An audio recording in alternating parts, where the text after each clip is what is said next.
morning, good afternoon, good evening, and good night, depending on where in the world you are joining me from. I am 𝐿𝐿uminati, and this is the Crypto and Cognac podcast show, as always, live every Thursday, 7 p.m. Atlantic Standard Time, sharp, right here on YouTube.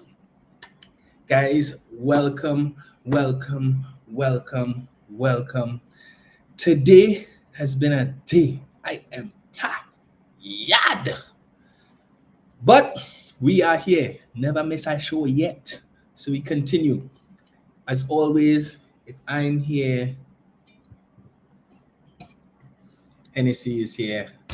I did a little poll because I wasn't really sure what I was feeling for this evening. And maybe, this is exactly why you don't leave important decisions up to other people. You should just make your decision to yourself. You guys decided that today I will be drinking some pure white. I mean, it's been a hard day, but you all decide that, I need something a little light. So we're going to crack open a bottle of pure white. You see, even the bottle don't want to open. You understand? And I went and got a little petty and mani this weekend, so I have no nails. Shout out to Polish Day Spa. But we're gonna get it open eventually. Dread, how you pure white drinkers just deal with this every single time you gotta open a bottle? This is the headache you go through. I do go through this headache with my VS and my VSOP. Yeah? All right. Well, you're gonna bring the Tubigonian out of me. There we go. It is open. A lot of people always ask me if I do pour some spirits for the spirits. My take, let the spirits buy their own drinks, right? So guys, cheers and welcome. As always, remember to drink and degen responsibly, right? And as I say that, let's do some housekeeping. As always, welcome to my brother Steven in the chat, as always. And as always, this is not a financial advisory podcast. I am not a financial advisor. So therefore, nothing that I share here this evening, last evening, or any evening to come should be misconstrued as financial advice, right? The same way we have our Hennessy is the same way we have our crypto conversations. It is all about the ICE rule: information, conversation, education, sometimes entertainment, right? When I'm struggling to open my bottle of pure white. Stephen actually says that pure white is his favorite. It's the smoothest. I mean, teach their own. Sometimes I could deal with some smoothness, but I really prefer some of the more complicated taste flavors of the VSOP. It peels back all those flavors of oak and berries and all these different things. My palate like it, right? Anyway, I've been talking too much, and not about what we come here to talk about today. Today, as you guys may have guessed, because of everything in the news, it's the only thing that is on the news lately. We are talking about tariffs, right? And on a side note, a slight serving of President Donald J. Trump. Why? Because as of yesterday, President Trump has introduced some sweeping tariffs across the world, right? So he rolled out his what do you call them? Not retroactive. Anyway, the word will come to me just now. But Tariffs ranging from 10 to 49% across 60 different countries. Some of those countries included some of their major trading partners like China, India, and even the European Union, right? China is facing as high as 34% tariffs on their exports. The EU has been hit with a 20% tariffs on things like steel. India, which is a rising economic power, has been hit with 15 to 25% tariffs on key industries, and the world has been reeling ever since. But we've been talking about this tariff thing. This tariff thing been impacting the whole crypto space, the markets, every single time it's brought up, but we haven't really touched on it. So today we're going to touch on what are tariffs, and we're going to talk about some of the historical experiences with tariffs, and then we're going to get into how it impacts the crypto space, good, bad, indifferent, or otherwise, right? So what are tariffs, and why are they such a big deal in the world of economics? So tariffs are basically taxes that are imposed on imported goods, right? Governments use tariffs for various reasons. Some are very practical, while some, and these might fall into that category, are more so political, right? And there are two major types of tariffs.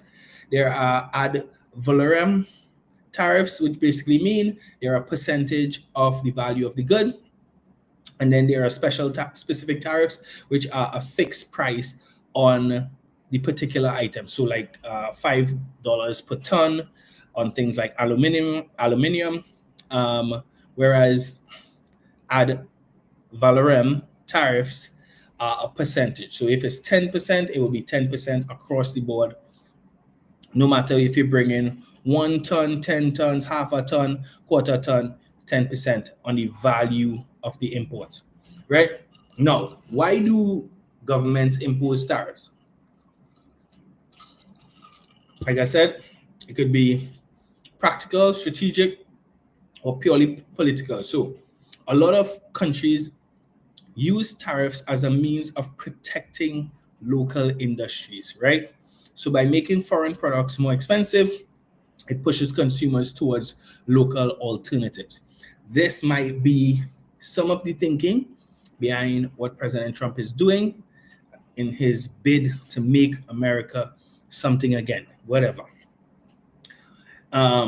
Tariffs are, like I said, tariffs are taxes. Taxes are the way that governments earn their income, right? So governments use tariffs as a means to generate income. And back in the 19th century, the US actually derived most of their income, the government that is, from tariffs. So maybe they're going back to something from back in the day. I mean, it's a long time ago. The world has changed significantly, but they're going to do it the way they think it should be done.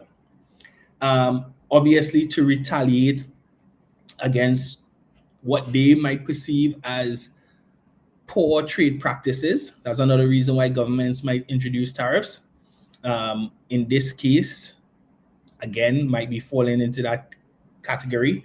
You know, if another country imposes a tariff on one country, that country may retaliate and introduce their own tariffs. Reciprocal. Yes, that is the word that was eluding me for a while. Trump has introduced his reciprocal tariffs, and it sounds a lot like, you know, a means of retaliation. And the fourth reason why countries might introduce tariffs has to do with correcting perceived economic imbalances, right? Or trade imbalances.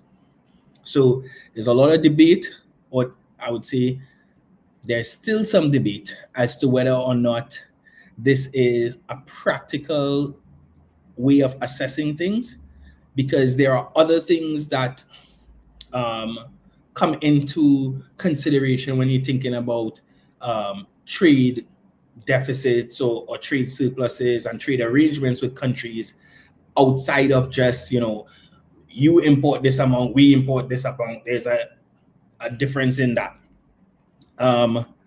But somewhere in those four is why this US government has decided to introduce tariffs on this occasion. Now, this is not the first time the US government has introduced sweeping tariffs like this. And in previous instances, it hasn't always worked out to their benefit. Now, we can look back in 1828, known as the Tariffs of Abominations. This was a tariff that was designed by the northern US manufacturers, by the northern US government to protect their northern manufacturers against imports from European nations. Now, what it ended up doing is that it ended up angering the agrarian South, right? Because they were farmers, which relied heavily on foreign goods. And this, along with other things, contributed to the escalating divisions that ultimately fueled the Civil War in the United States. Fast forward 100 years, right? These Smolley-Hawley tariffs in 1930, right? The US had taken a sweeping decision to impose tariffs as a means of trying to stave off the Great Depression. They believed that this was a means of protecting American jobs and American industries. Instead, what happened, it backfired. Other countries decided to retaliate. Global trade collapsed by over 60%, and the economic downturn, the Great Depression, deepened, right? And it is widely regarded as a major policy failure by the then US government. And then, not so long ago, we don't have to go back 100 years, we just have to go back to President Trump's last time in office in 2018 to 2020, the China trade war, right? The Trump administration then imposed tariffs on over $360 billion worth of Chinese goods. China retaliated, obviously, leading to significant supply chain disruptions, economic uncertainty. US farmers, particularly who relied on exports to China, were hit very hard. And obviously, as we keep explaining, companies gonna pass the expenses of these tariffs on to the consumer. Obviously, consumers ended up facing much higher prices at the cashier, and it stunted economic growth. But I guess President Trump felt like, you know what, maybe what he set out to do didn't have enough time to work. So he's starting off early, and he's acting often in terms of this new step. Again, it was announced yesterday, and obviously markets felt it immediately.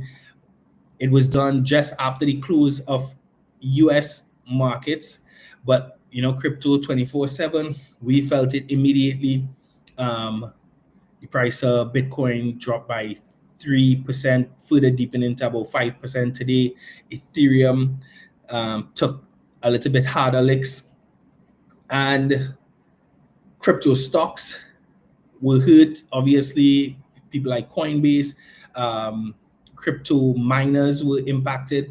And then today, when the stock market opened, I think they said something like $1.6 trillion was wiped out of the market today. It probably got to 2 trillion, because that was earlier in the day that I heard that feedback. But what does this all mean for crypto? Because that's why we're here. We're here for crypto, right? How does a potential trade war help or hurt crypto? Now, there are a few things that I looked at. Immediately, the immediate reaction always is panic. Unfortunately, in our industry, tons of people not understanding what is taking place, panicking and making decisions to sell off. But we saw crypto mining stocks get hit. People like Marathon Digital, people like Riot Blockchain, two of the biggest Bitcoin miner firms, dropped by as much as 6% in pre-market trading. And then I think it got maybe a little deeper as the markets open. But I think we see a few things happening, right? Now on the mining situation, we understand that China, if they retaliate, restricting particularly imports of rare earth minerals, these are crucial to chip production, right? And China is one of the biggest chip producers in the world. Bitcoin mining hardware relies heavily on these chips, right? And this can make them become a lot more expensive, which will drive up the operating costs for miners, for anybody getting into the mining space, and making it a lot more difficult for these mining companies to be profitable. Now that has a two-pronged effect. It could either be beneficial in terms of miners now have to sell at higher prices to make a profit, or miners might have to dump some of their holdings to be able to stay solvent, stay cash liquid, right? Now, another potential, I guess, opportunity or drawback is that during times of financial uncertainty, we have often seen the rise in the premium of stable coins like Tether and Circle USDC, especially in the Asian markets, particularly in China. Now, if Chinese investors fear that the yuan can potentially devalue against the US dollar, you might see them try to move some of their money into USDT and other stable coins as a way of preserving value. Now, we know that that happened in 2019, but what that may lead to, if the Chinese government see people trying to move away from the yuan into USDT, we might see sweeping regulatory moves to suppress that flight of capital from the yuan into crypto.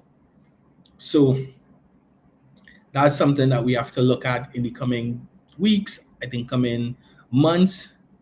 I think those are some of the short-term considerations. I think in the long term,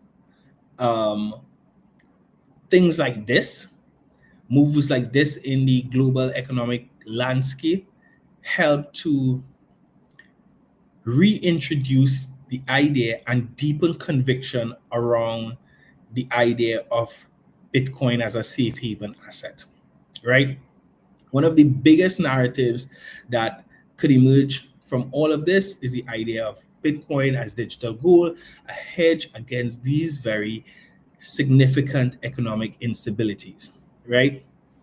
We saw a glimpse of it in 2019 with the escalation of US-China trade war. Does this new set of activities around tariffs translate into an all-out trade war? Is yet to be seen. Tariffs obviously impact inflation in countries significantly. Bitcoin has always presented itself as a hedge against inflation. Are we going to see people adopt at more significant levels? But we can't deny the fact that Bitcoin is still seen as very volatile, still is very volatile, especially as compared to traditional equity markets and stuff like that. So I don't know if we're going to see the level of adoption by institutions if something like this happens, but I think we're going to see retail definitely looking at some of these opportunities happening.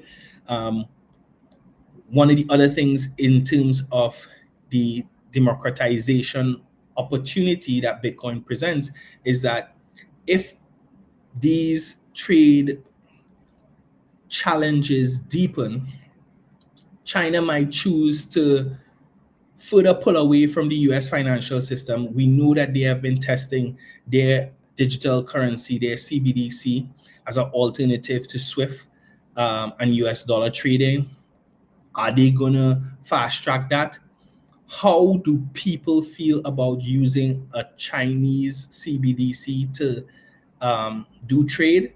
Might Bitcoin and crypto present an alternative rail for that kind of trade that is not US dollar, but is also not a Chinese CBDC?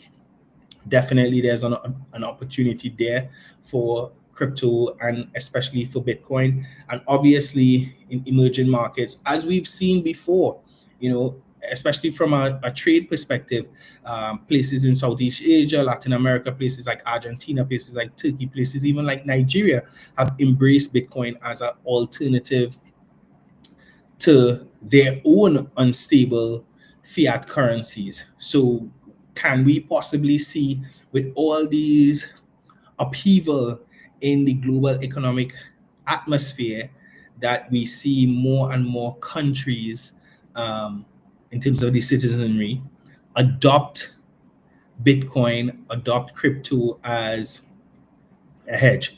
Now, if we see this adoption taking place too quickly, if the governments see people pulling away and significant risk to flight of capital from their country, we could see a significant backlash, right? Where we have started seeing some regulatory ease, some regulatory slackening. We might see a complete pullback to a state of regulatory hardening or regulatory tightening as governments seek to crack down, like I said, on capital flight in their countries. What does that look like? More KYC, more AML, and continued or reigniting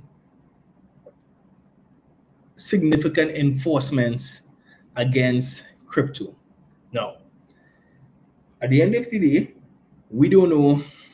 There's no way for us to tell outright what is going to happen, how it's going to happen. But definitely a lot to think about. Yeah, they might try banning Binance, even though just today, Stevie, I saw your boy 𝐂𝐍 representing for us on Forbes billionaire report. I think 𝐂𝐍 in the top 100 or something like that. They have him calculated at somewhere around 69 billion. Some people think he's the richest man on it, but I digress. This whole trade war, this whole tariff situation is one that is fresh on everyone's lips, fresh on everyone's minds. Obviously, a lot of these countries that have had these tariffs announced against them, they will be scampering to have negotiations to get clarity. I know even here in the Caribbean, Trinidad and Tobago, I know CARICOM, they are meeting to discuss what these tariffs look like, how they're going to impact our trade, how it's going to impact the citizens of our region. So I know those conversations are happening in all the rooms across the world, even right there in America, because I'm sure they're calculating the response by some of their major trade partners. I know they've been kind of feuding with Canada. So at this point, it's a watch and wait situation.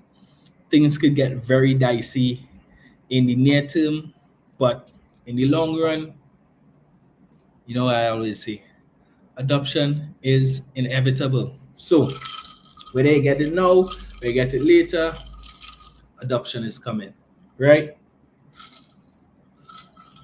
But tell a friend to tell a friend. Let me know in the chat, in the comments.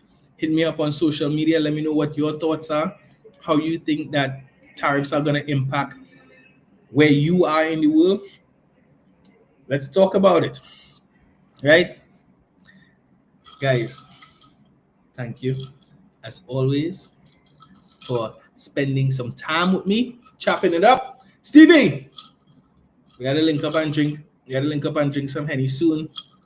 We got to talk some Mercedes-Benz stock, right? Right? All right. Guys, like, subscribe, share, tell a friend to tell a friend. Where's that on my nose? I'm out.